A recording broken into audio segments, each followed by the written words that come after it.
Yesterday, Canada made a move that left us and many Canadians feeling completely betrayed. Carney just pulled the plug on the digital tax that would have made big tech finally pay up. That's right. It looks like a total cave to a billionaire's tantrum, and it raises a huge question. Why? So let's break down this shocking decision.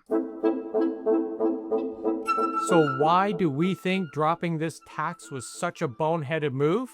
Why should Canada have stood tall instead of rolling over? Well, let's get into it. It was supposedly to avoid this trade war, protect supply chains, and keep talks going. But let's be real, none of that adds up. Example 1, avoiding the trade war. Trump threatened us over social media like a high school mean girl, and we folded to avoid a fight? Come on. Giving in at the first sign of bullying doesn't stop the bully, it shows weakness. And Canada isn't weak. We've been building new partnerships, cutting deals with Europe, Japan, and even Greenland for the critical minerals.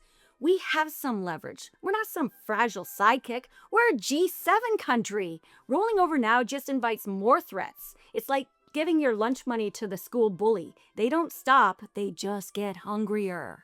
Example 2, preserving supply chains. Yes, we trade heavily with the US, but let's not forget, they need us too. We're their biggest energy supplier. We send them critical minerals, oil, lumber, aluminum, steel, and agriculture, including that potash that their farmers desperately need. We even keep their lights on in parts of the Northeast.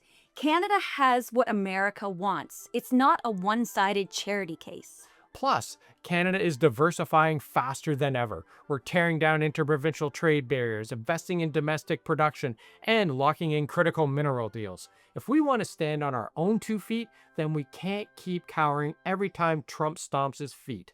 And the third point, reopening trade talks? Oh, please. Trump doesn't respect us. He only respects flattery and getting exactly what he wants. Giving in doesn't earn us respect, it just encourages him more. You really think that he's coming back to the table because we caved? No, he's coming back because he smells blood in the water. There's no negotiating with someone who just threatened you on social media like a WWE wrestler. And honestly, I'm tired of seeing the world keep giving in to this guy. He's a convicted felon. He has a record of appalling behavior towards women. He thrives on chaos. And instead of bowing down, we should all be turning our backs collectively. The only way to stop a bully is to stop playing his game. So let's talk numbers. The digital tax would have brought in over $7 billion, enough to fund healthcare, climate action, and military salaries. Now, poof, it's gone.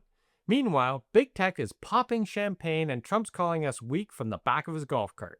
And Mark Carney, we had high hopes. We respected the backbone. But this, it's a spineless move, man. You can't say you're building Canada independence while simultaneously backing down to an orange taco. Canada just sent a message to the world. And you know what it is? We're not really open for business. We're open to being used and abused if you scream loud enough or throw a tantrum. Not exactly the sovereignty flex we were promised. More like a doormat with a maple leaf on it. This arguably avoids a short-term trade storm, but the broader message to the world is troubling. Show enough pressure and Canada backs down, even at the cost of sovereignty and fairness. So, in our books, Carney lost points. Big time.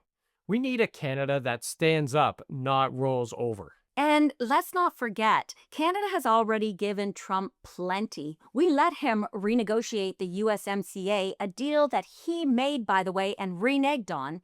And after giving into all of this just to try and keep the peace, he screws us again. And this is just encouraging Trump to demand more. Every time we fold, he pushes harder. We're feeding the bully and calling it diplomacy. Canada keeps giving and we get nothing back. We need to remind Trump he needs Canada too.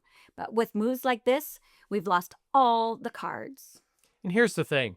Both sides should be mad about this. Big tech billionaires like Zuckerberg, Musk, and Bezos, and let's not forget Trump, who has his own social media platforms and tech buddies in his back pocket, should absolutely be paying their fair share. France stood their ground and made them pay, so why can't we?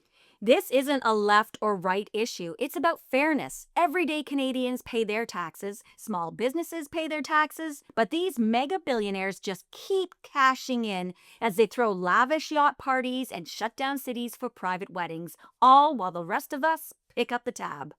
And if you don't think the US has been taken over by tech bros and billionaire hype men, then you are not paying attention. And if Canada keeps caving to them, we're basically saying, sure, come take whatever you want.